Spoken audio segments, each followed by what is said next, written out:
నమస్తే, welcome to special focus. ఏపీలో ఒక రాజధానికే దిక్కు లేదు, 3 రాజధానులు అనుకుంటున్నటువంటి పరిస్థితి ప్రజల్లో చర్చ జరుగుతుంది. తాజాగా వైవి సుబ్బారెడ్డి వైసీపీ సీనియర్ నాయకుడు చేసినటువంటి వ్యాఖ్యలు కలకలం రేపుతున్నాయి. హైదరాబాద్ను మరో 10 ఏళ్లు కామన్ క్యాపిటల్గా కొనసాగించాలనేటటువంటి అభిప్రాయం వ్యక్తం చేయడంతో ప్రస్తుతం రాజకీయంగా చర్చనీయాంశంగా మారింది. మనతో ఉన్నారు ముస్లిం జేఏసీ నాయకులు, ప్రముఖ అనలిస్ట్ కలీం గారు ఉన్నారు. కలీం గారు చెప్పండి సార్, ప్రస్తుతం ఎవరైతే విజయసాయి రెడ్డి అలాగే వైవి సుబ్బారెడ్డి అనేటటువంటి వాళ్ళు జగన్మోహన్ రెడ్డి తర్వాత ఉండేటటువంటి కీలకమైనటువంటి వైసీపీ నాయకులు, అలాంటి వాళ్లలో వైసీపీకి సంబంధించి వైవి సుబ్బారెడ్డి తాజాగా రాజధాని హైదరాబాద్ కామన్ క్యాపిటల్గా 10 ఏళ్లు పెంచాలనేటటువంటి అభిప్రాయం ఏంటి? దీనికి సంబంధించి మీరేమంటారు? అందరికీ నమస్కారం అండి. వైవి సుబ్బారెడ్డి గారు మరో 10 సంవత్సరాలు ఉమ్మడి రాజధానిగా హైదరాబాద్నే కొనసాగించాలని చెప్పేసి కోరుతున్నారని చెప్పేసి సోదరులు అడుగుతా ఉన్నారు. అయితే ఇది వైవి సుబ్బారెడ్డి గారి వ్యక్తిగత అభిప్రాయమా, లేకపోతే ఆ యొక్క పార్టీ స్టాండ్ అనేది కూడా మనం దీన్ని ఆలోచన చేయాలి. అంటే కరీం గారు, ప్రస్తుతం మనం దీని గురించి చూసినట్లయితే పార్టీ స్టాండా వ్యక్తిగత అభిప్రాయమా అంటే కొంతమంది విషయంలో వ్యక్తిగత అభిప్రాయాలు ఉండొచ్చేమో. వైవి సుబ్బారెడ్డి గారిని ప్రజలు వైసీపీకి సంబంధించి కీలకమైనటువంటి నాయకుడిగా, అలాగే గతంలో లోక్సభ సభ్యుడిగా, ప్రస్తుతం రాజ్యసభకు ఏదైతే నామినేషన్ వేసినటువంటి వ్యక్తిగా, రాజ్యసభలోకి వెళ్ళబోయేటటువంటి వ్యక్తిగా, అలాగే అధిష్టానం అంటే ఒకరిద్దరు ఉంటే కనుక వాళ్ళలో జగన్మోహన్ రెడ్డి తర్వాత కీ రోల్ పోషించేటటువంటి వ్యక్తి వైవి సుబ్బారెడ్డి అంటారు. అంటే అంత కీ రోల్ పార్టీలో పోషించే వ్యక్తికి వ్యక్తిగత అభిప్రాయాలు ఉంటాయా? వ్యక్తిగతంగా ఆయన ఈ వ్యాఖ్యలు చేసే అవకాశం ఉంటుందంటారా అనేది ప్రస్తుతం చర్చకు వస్తే కనుక ఏమంటారు? వైవి సుబ్బారెడ్డి గారి వ్యక్తిగత అభిప్రాయం అయితే ఆయనకు స్వేచ్ఛగా తమ భావన వ్యక్తపరిచేటువంటి అవకాశం ప్రజాస్వామ్యంలో అందరికీ ఉంటుంది. అది ఆయన వ్యక్తిగతం అయితే దాని గురించి మనం చర్చించడం అనేది సమంజసం కాదు. ఎందుకంటే స్వతంత్ర భారతదేశంలో అందరికి కూడా స్వతంత్రంగా వారి యొక్క స్వేచ్ఛగా వారి యొక్క భావనని భావస్వేచ్ఛ ఉంటుంది, భావన వ్యక్తపరిచేటువంటి ఇది ప్రతి ఒక్కరికి ఉంది కాబట్టి, ప్రతి పౌరుడికి ఉంది కాబట్టి, అలాగా ఆయన యొక్క భావనను స్వేచ్ఛగా వ్యక్తపరచడంలో తప్పులేదు. అయితే అది ఒకవేళ మీరు చెప్తున్నట్టు పార్టీ అధిష్టానం నుండి ఆయనకు వచ్చినటువంటి ఆదేశం అయితే మాత్రం దాని మీద మనం తప్పకుండా చర్చించవలసినటువంటి అవసరం ఉంది. ఉదాహరణకు ఇప్పుడు రాజధాని అంశం అనేది 2014లో మన ఉమ్మడి ఆంధ్రప్రదేశ్ విభజన జరిగి నవ్యాంధ్ర ఏర్పడిన తరువాత కేంద్ర హోంశాఖ మొట్టమొదటగా 2014లో 5 సభ్యులతో శివరామకృష్ణన్ కమిటీని రాజధాని కోసం ఏర్పాటు చేసిందండి. ఏర్పాటు చేసి 2014 ఆగస్టు 31వ తారీఖు నాటికి వారి యొక్క నివేదిక ఏమని కేంద్ర ప్రభుత్వం కోరింది. ఆ నివేదిక గడువుకు 2 రోజుల ముందు ఆ 5 కమిటీకి చైర్మన్గా ఉన్నటువంటి శివరామకృష్ణన్ గారు కేంద్ర ప్రభుత్వానికి ఇవ్వటం, కేంద్ర ప్రభుత్వం ఇచ్చినటువంటి నివేదిక ఆధారంగా ఆంధ్ర రాష్ట్రంలో మరి రాజధాని ఏర్పాటు చేయమని చెప్పేసి కేంద్రం చెప్పడం జరిగింది. అయితే ఉమ్మడి రాజధాని అనేది విభజన హామీ చట్టాల్లో ఇచ్చినటువంటి అంశాల్లో ఉమ్మడి రాజధాని కూడా ఒకటి. మరి ఆ రోజున 2014లో ఈ 2024 దాకా ఆగస్టు దాకానో జూన్ దాకానో విభజన జరిగిన కాలం నాటికి 10 సంవత్సరాలు ఉమ్మడి రాజధానిగా హైదరాబాద్ కూడా ఉంచుకోవచ్చున్నారు. చండీగఢ్ మాదిరిగా హర్యానా, పంజాబ్, చండీగఢ్ ఎలా ఉమ్మడి రాజధానో అదేవిధంగా హైదరాబాద్ని చేసుకోబోతున్నారు. అయితే ఆ యొక్క సూచనను మరి 2014లో నవ్యాంధ్రలో ఏర్పడినటువంటి రాష్ట్ర ప్రభుత్వం ఏదైతే ఉందో, శ్రీ నారా చంద్రబాబు నాయుడు గారి నేతృత్వంలో ఏర్పడినటువంటి ప్రభుత్వం ఏదైతే ఉందో, ఆ ప్రభుత్వం ఇక్కడ ఏర్పాటు చేసిన తరువాత వారు ఆ రోజున హైదరాబాద్ని విడిచిపెట్టేసి ఆంధ్ర రాష్ట్రంలోనే మేము రాజధాని ఏర్పాటు చేసుకుంటామని చెప్పేసి ఆ రోజున హైదరాబాద్ని విడిచిపెట్టేసి చంద్రబాబు నాయుడు గారు ఆంధ్ర రాష్ట్రానికి రావటం. ఆ టైంలో ప్రతిపక్షంలో ఉన్నటువంటి వైసీపీ ఓటుకు నోటు కేసు భయపడి చంద్రబాబు నాయుడు గారు రాత్రికి రాత్రి హైదరాబాద్ విడిచిపెట్టి వచ్చేసాడు అని చెప్పేసి ఆ సమయంలోనే ఓటుకు నోటు కేసు జరగటం, ఆ కేసుకి భయపడి ఆయన హైదరాబాద్ విడిచిపెట్టేసి వచ్చేసి ఆంధ్ర రాష్ట్రంలో ఈ రాజధాని ఏర్పాటు కోసం హంగామా చేస్తున్నాడు అన్నారు. వాస్తవంగా అయితే చంద్రబాబు నాయుడు గారు అంత సీనియర్ నాయకుడు మరి ఆ రోజున ఉమ్మడి రాజధానిగా హైదరాబాద్ ఉందని చెప్పేసి ఆ కొంతవరకు భరోసాతోనే మన ఆంధ్రలో అనేక మంది హైదరాబాద్ నగరంలో ఉన్నారు. ఎప్పుడైతే ఆయన విడిచిపెట్టి వచ్చేసాడో ఆ రోజునే అక్కడ ఉన్నటువంటి ఆంధ్రుల పరిస్థితి ఆగమ్య గోచరంగా తయారైంది.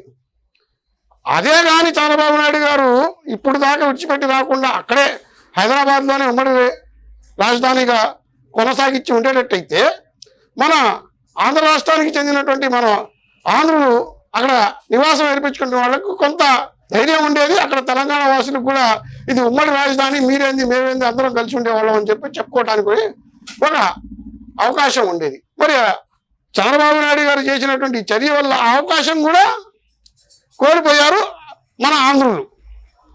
ఆ తర్వాత చంద్రబాబు నాయుడు గారు శివరామకృష్ణన్ కమిటీ ఏదైతే సూచించిందో గుంటూరు విజయవాడ మధ్యలో, అంటే గుంటూరు విజయవాడ జాతీయ రహదారి మధ్యలో రాజధాని ఏర్పాటు చేసుకునేటువంటి ఒక సూచన చేసింది.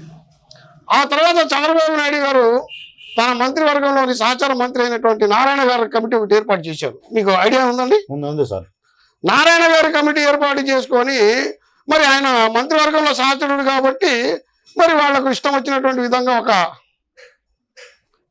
కమిటీ నివేదిక తయారు చేసుకొని దాన్ని వాళ్ళు అంగీకరించుకొని ఆ తర్వాత వాళ్ళు 33,000 ఎకరాల్లో రాజధాని కోసం చేశారు. అవన్నీ వెళ్తానంటే చాలా సమయం పట్టింది. ఓకే. ఆ 3 పంటలు పండేటువంటి పచ్చని భూముల్లో మరి ఇలా బీడు భూముల్లాగా తయారైపోయాయి. అక్కడ ఉన్నటువంటి ఎస్సీ ఎస్టీ బీసీ మైనారిటీ సన్నకారు రైతు కూలీలు వాళ్ళ జీవన విధానం ఎన్నింటి మీద వెళ్ళాలి అనుకుంటే దాదాపు ఇంకా ఈ చర్చ పక్కకి వెళ్ళిపోయింది. అవునవును సార్, చర్చ. కాబట్టి ఈ రాజధాని అనేది మరి నారాయణ కమిటీ నివేదిక వారి కనుసన్నల్లో ఏర్పాటు చేసుకోవటం, దాదాపు నాకు తెలిసినటువంటి వాటిలో శివరామకృష్ణన్ కమిటీ ఇచ్చినటువంటి ఒక్క అంశాన్ని కూడా ఈ నారాయణ కమిటీ ఫాలో అయినటువంటి ఇది ఎక్కడా లేదు. ఓకే. అలానే శివరామకృష్ణన్ కమిటీ నివేదికను పక్కన పెట్టి మరి నారాయణ గారి నివేదికను తీసుకొని వాళ్ళు రాజధాని ఏర్పాటు చేసుకోవడానికి కోసం అనేక సమాధాన భేద దండోపాయాల ద్వారా ఏదైతే ఉందో మరి ఇవన్నీ చేసుకొని అక్కడ రాజధాని ఏర్పాటు కోసం వాళ్ళ ప్రయత్నాలు వాళ్ళు సాగించారు. ఆ ప్రయత్నంలో అప్పుడు ప్రతిపక్షంగా ఉన్నటువంటి వైసీపీ ఒకనొక సందర్భంలో బహిరంగంగానే చెప్పింది, మేము అమరావతికి మద్దతు, మేము అమరావతిని రాజధానికి అంగీకరిస్తున్నాము అని. ఆ తర్వాత మరలా వైసీపీ అధికారంలోకి వచ్చిన తర్వాత మన శివరామకృష్ణ కమిటీ ఇచ్చినటువంటి నివేదికకు పట్టిన దుమ్మును దులిపి దాంట్లో నుండి కొన్ని అంశాలు తీసుకున్నారు. ఆ అంశంలో ఏంటంటే శివరామకృష్ణన్ గారు చేసినటువంటి సూచన ఏంటంటే 3 రాజధానులు చేసుకుంటే అభివృద్ధి విక్రయించేందుకు అవకాశం ఉంది. అభివృద్ధిని ఒకే చోట చేయడం కన్నా 3 రాజధానులు చేసుకొని 3 వైపులు కూడా అభివృద్ధిని వికేంద్రీకరణ చెయ్యాలా అనేటువంటి ఒక సూచన చేశారు. అది ఆ సూచనకు ఆధారంగా మరి వైసీపీ ప్రభుత్వం 3 రాజధానుల నినాదాన్ని తీసుకొని రావటం, మరి ఆ 3 రాజధానుల ప్రక్రియ డైరెక్ట్గా ఇప్పుడు వెళ్ళేసి సుప్రీంకోర్టులో ఉంది. ఆ సుప్రీంకోర్టులో తేలే వరకు రాజధాని ఏది అనేది ఎవరు చెప్పుకోవడానికి లేదు. ఇవాళ రేపు రానున్న ఎన్నికల్లో తెలుగుదేశం పార్టీ ఏకైక రాజధాని అమరావతి నినాదంతో ఎన్నికల్లోకి వచ్చింది, వాళ్ళ ప్రధాన నినాదం అది. వైసీపీ 3 రాజధానుల నినాదంతో బయటకు ఎన్నికలకు వెళ్ళిపోయింది. ఈ 2 పార్టీల ప్రధాన ఎజెండా ఏంటంటే రాజధాని. మరి ఈ రోజున ఈ రాజధాని అంశాన్ని వాళ్ళు తమ ప్రధాన నినాదంగా తీసుకున్నటువంటి దాన్ని వీళ్ళు 5 సంవత్సరాలు ఉన్నప్పుడు ఆ రాజధానిని ఏమి చేయలేకపోయారు. వీళ్ళు వచ్చిన 5 సంవత్సరాల్లో 3 రాజధానులు ఏర్పాటు చేయలేకపోయారు.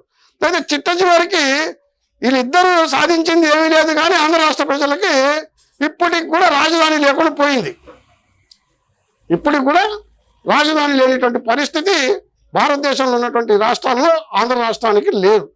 రాజధాని ఏదో చెప్పుకోలేనటువంటి పరిస్థితి.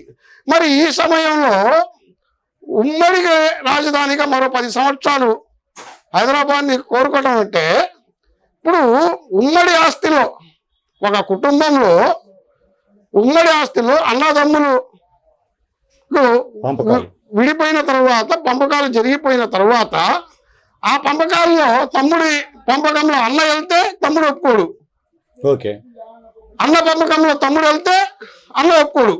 ఇది పరిస్థితి. మరి మీరు దాదాపు 10 సంవత్సరాలు అవుతుంది విడిచిపెట్టేసి వచ్చి, అక్కడ ఉన్న కార్యాలయాలు కూడా జగన్మోహన్ రెడ్డి వచ్చిన తర్వాత తెలంగాణ ప్రభుత్వానికి హ్యాండ్ ఓవర్ చేసిన పరిస్థితి కూడా ఉంది. హ్యాండ్ ఓవర్ చేసిన తర్వాత మళ్ళీ వ్యాఖ్యలు చేయటం. వస్తుంది ఓకే సార్, మీరు చెప్పిన సబ్జెక్ట్ ఓకే.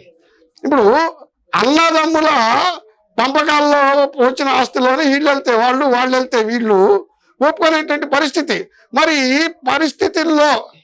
ఈ పరిస్థితుల్లో మరి ఆంధ్ర రాష్ట్ర ఉమ్మడి రాజధానిగా తెలంగాణకు ఇప్పుడు ఉన్నటువంటి హైదరాబాద్లో మళ్ళీ మేము వస్తాము అంటే వాళ్ళు అక్కడ అంగీకరిస్తారా? లేనిపోని విద్వేషాలు రేపటమే.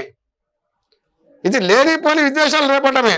మీరు చంద్రబాబు నాయుడు గారు ఆ రోజున ఆరోపించినట్టు నోటుకు ఓటు కేసుకి భయపడి ఇచ్చేసాడు అని చెప్పేసి ఏదైతే ఆరోపణ చేశారో, మీరు అధికారంలో వచ్చిన ఎమ్మటనే ఇప్పుడు సోదరులు చెప్పినట్టు ఆంధ్ర రాష్ట్రానికి చెందిన ఆస్తులు తెలంగాణ ప్రభుత్వానికి అప్పగించకుండా అక్కడే మీరు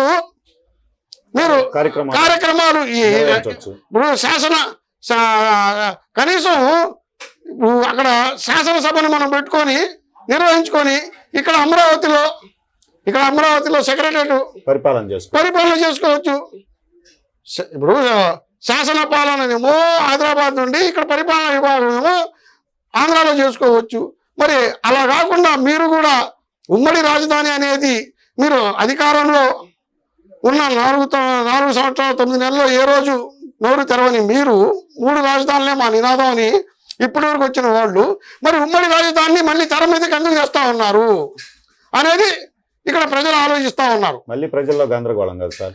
మళ్ళీ ఈ యొక్క స్టేట్మెంట్ ద్వారా ఏదైతే ఈ ప్రకటన ఉందో, అక్కడ ఉన్నటువంటి తెలంగాణలో ఉన్నటువంటి ఆంధ్రులు మరియు తెలంగాణ ప్రజల మధ్య మళ్ళీ అక్కడ వాళ్లకు ఒక విద్వేషపూరితమైనటువంటి వాతావరణం ఏర్పడటం, విద్వేషాలు లేవటం, విద్వేషకరమైనటువంటి వ్యాఖ్యలు చేసుకోవటం, దీనివల్ల జరిగేటువంటి ప్రయోజనం ఏమీ లేదు.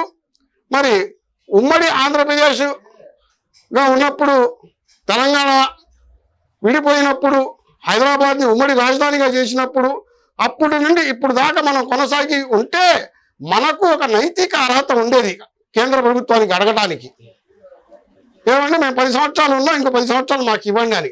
ఈ 10 సంవత్సరాలు మీరు అక్కడ లేకుండా అక్కడ నుండి ఆంధ్ర రాష్ట్రానికి వచ్చి తిరిగి కోరటం అనేది అది అర్ధరహితం అని చెప్పేసి నేను ఈ ఛానల్ ద్వారా తెలియజేసుకుంటా ఉన్నాను.